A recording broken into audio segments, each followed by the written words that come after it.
Family family মনে হয়, পুরো আসার পর একটা ফ্যামিলি ভাইব চলে আসছে, যে হয় না যে এই কাজিনরা, এই হচ্ছে চাচিরা, এই হচ্ছে ফুপুরা, তো ওরকম একটা ফিল ছিল। অবশ্যই নারী উদ্যোক্তারা যারা কাজ করছেন, এনাদের মতো যারা কৃষ্ণদের মতো যারা কাজ করছেন, তাদের প্রতি আপনার কি প্রেরণার বাণী থাকবে বা কি আশ্বাস দেবেন তাদের, বা তাদের কি ধরনের আপনি আসলে সম্ভাষণ করবেন তাদের এগিয়ে চলার পথে? আমি খুবই মুগ্ধ হয়েছি একটা বিষয়ে, এবং খুবই ভালো লেগেছে। মানে ভালো লাগা থেকে মুগ্ধতার একটা ব্যাপার ছিল। আমি অনেকক্ষণ তাকিয়েও ছিলাম, যে ব্যাপারগুলো আমি অবজার্ভ করছিলাম, দেখছিলাম খুব সুন্দর করে। আপুর সাথে আপুর মা যেভাবে হয় না, মা তো সারাক্ষণই এক বাচ্চাকে সাপোর্টটা থাকে, মন প্রাণ উজাড় করে তাকে সাপোর্ট করতে চায় সারাক্ষণ।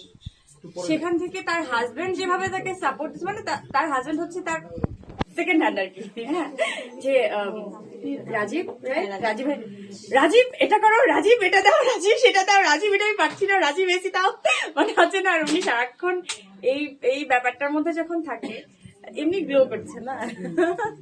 তো এই পার্টনারের আসলে সাপোর্টটা আমার মনে হয় দিন শেষে অনেক বড় একটা জায়গা, যেটা আপুর অলরেডি আছে। খুবই ব্লেসড আপু। এই ব্যাপার আমার মনে হয় তুমি অনেক দূর যাবা, আর অনেক দূর কেবল পথ শুরু হলো। আপনারা সবাই এরকম সাপোর্টটা দিলে উনি আমার মনে হয় অনেক ভালো কিছু করবে ভবিষ্যতে ইনশাআল্লাহ। ওই শেষ প্রশ্ন, যদিও অনেকক্ষণ সময় নিয়ে ফেললাম 2 মিনিটের কথা বলে, আপনার একটা নতুন সিনেমা আসছে যতদূর জানি, ডোডোর গল্প একটা নাম,